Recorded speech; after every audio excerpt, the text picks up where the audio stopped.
Excellent job there by OJ. Love having him on the program. And again, make sure you check those guys out. Not just post-game, obviously, for the Dolphins broadcast, but for the Fish Tank podcast. And you heard that. I'm looking forward to hearing Stoyanovich. Where the hell is he? You haven't seen him at all. That game, though, oh, man. That was the toughest Dolphin loss I've ever experienced. They were up. It was a divisional playoff, 94. And the 94 season, game may have been in January, so it probably took place in early 95. I believe that was Shula's last year, because I think Jimmy took over in 95. And that team felt like they could win the Super Bowl. And they're up 21-6 at halftime. Like I said, if you don't know the story, because, it's 27 years ago, the Chargers at that old Qualcomm Stadium, it's a shithole. The Chargers, they turned off the lights and the power, all of it, in the Dolphins locker room. Only the Dolphins locker room at halftime. Can't make the adjustments, all that stuff. And now, is that why they lost? I don't know. But I know it was only the Dolphins locker room. And the Dolphins were up 21-6 at halftime. They were kicking the Chargers' ass. And then Natron Means just ran wild in the second half. They go up 22-21. And Marino drives the Dolphins down the field with a little time left. Manages to put us in field goal range. Stoyanovich misses the kick. It was in the 40s. But back then, you got to remember, if you were kicking over 40 yards, that was not a gimme. Now it's a gimme. Now guys kicking in the 50s, no problem. That wasn't the case back then. Missed the kick. I was devastated. Devastated. and the Chargers, they went on the next week. Remember, that was those Junior Seau-led Charger defenses. Stan Humphries was the quarterback. Natron Means running back. And the Chargers went to Pittsburgh the next week, AFC Championship game. They had the goal line stand at the very end. They batted the ball down. Chargers win the AFC. They go to the Super Bowl. 49ers beat them 49-26. The game was here in Miami. Steve Young gets the monkey off his back. He's the MVP. Jerry Rice, first play of the game, Rice, 70-yard touchdown. He was still amazing at that point.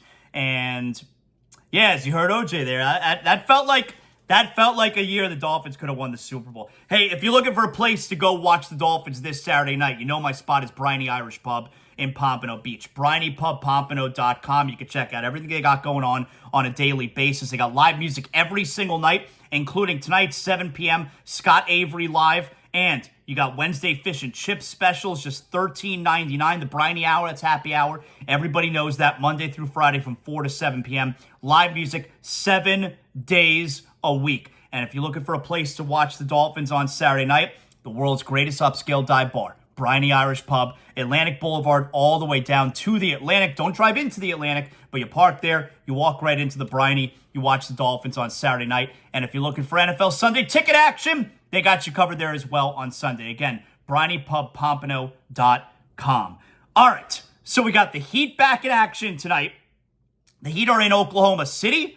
Let's take a look at the Thunder's record right quick because I didn't have it handy. I should have. That's a bad job out of me. The Heat at 13-15, game 2 of this 4-game road trip. The Thunder are 11-16. They're a team that you figured was going to be tanking again this season. They're not awful. Now, they don't defend, but they could score. And we know the Heat, they're coming off a game. They only scored 87 points. The Heat stink offensively, and they're not even close to where they want to be on the defensive end. This is a road trip. This is a get-right road trip, all right? You got 4 games here against, especially now because they won the hard one. The next 3 games, tonight Oklahoma City, tomorrow San Antonio, tomorrow Houston, and then Saturday in Mexico City, actually, San Antonio. So that's helpful too for the Heat because that's essentially a neutral site game, if you will, 4-0. Now they're going to lose one of these games. But if you want to get serious and you want to get on track finally, you go 4-0. You win all 4 of these games. So tonight, game 2 of 4 straight games that the Heat need to win. That's what we're talking about. All right. Let's get to big deal or not a big deal. Come on. I got some good stuff for you here. Big deal or not a big deal. So, the NBA yesterday, all right, the NBA, I think it was yesterday, they announced they got new awards, all right? They have renamed a bunch of the awards. They're naming them after players, that kind of deal. You know, like you saw Michael Jordan, he's got the MVP trophy. Here's what they're called now. The MVP is the Michael Jordan trophy. Defensive Player of the Year, Hakeem Olajuwon trophy. Okay. I mean, Hakeem's not really the guy that I think about when we're talking Defensive Player of the Year. Like, Dikembe Mutombo, I would take him defensively over Hakeem. But I guess they're trying to go a great defensive player, but also who's an all-time great overall player, because Dikembe was not. So, all right, Defensive Player of the Year, Hakeem Olajuwon trophy. I'm sure Draymond Green's like, yeah, it should be named after me. Rookie of the Year, Wilt Chamberlain trophy. Okay. Sixth Man of the Year, John Havlicek trophy. Most Improved, George Mikan trophy. And this award is new. Clutch Player of the Year. How are they measuring this? Clutch Player of the Year, Jerry West trophy. I like how they're doing that. You know, in hockey, all the trophies have specific names. Hart Trophy, Vezina Trophy, Selk Trophy, or Selk Award. I like that they've changed the names. I dig it. Michael Jordan, I think, was a 5-time MVP winner. I think Kareem won it 6 times. But the MVP award, the Michael Jordan trophy, makes sense. So, big deal or not a big deal? That's a big deal. I like that. I like that the trophies, I like that the awards have names to it. Big deal or not a big deal? Last night, WWE NXT, Mandy Rose. Boy, she is hot. Mandy Rose. She has been the NXT Women's Champion for over a year. She lost last night. She lost her title to Roxanne Perez, who's only 21 years old. She's, they have strapped a rocket to her back. She won this past weekend at NXT Deadline. She won the Iron Women's Challenge, the Iron Survivor Challenge, and now she challenged Mandy Rose last night. She beat Mandy Rose. She ends her reign. She was champion for like 430 days. That's an incredibly long time. Roxanne Perez is the new NXT Women's Champion. Does that mean that Mandy Rose and Toxic Attraction are now going to be called up to the main stage? Mandy Rose, of course, used to be on the main stage.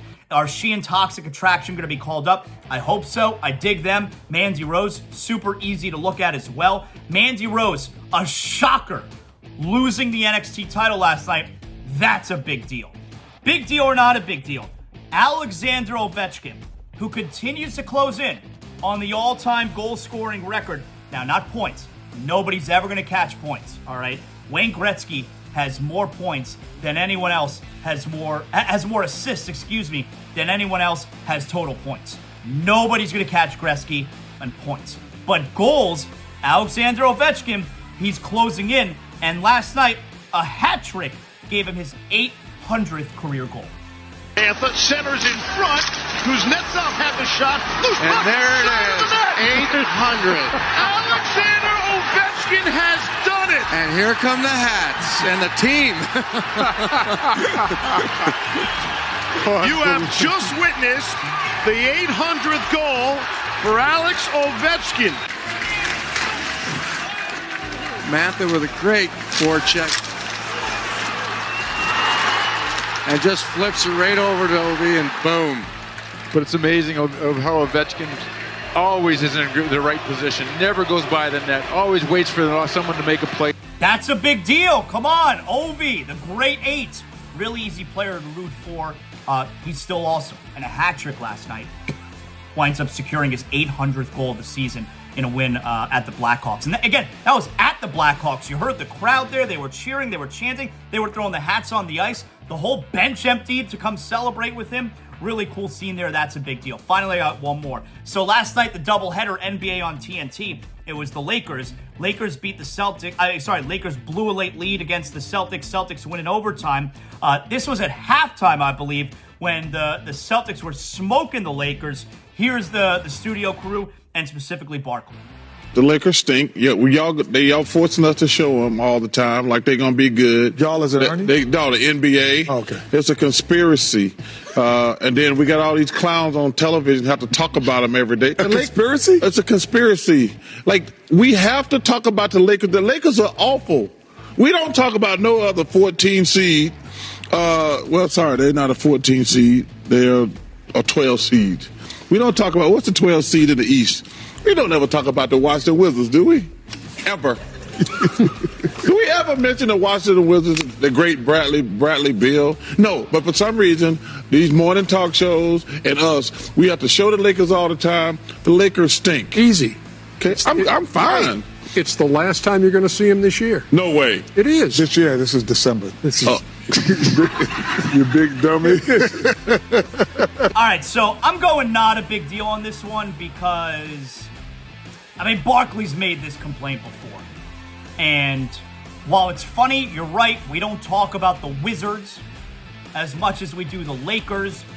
The Lakers are on TNT so often because there's only a certain number of teams that are going to be able to appear on the doubleheader, on the second game of the doubleheader on NBA on TNT. It's always going to be a West Coast team. It's always going to be a Western Conference team. So you're talking about the California teams like the Lakers. It's not going to be the Kings. Nobody cares about the Kings. Nobody talks about the Kings. But you're going to have the California teams there all the time.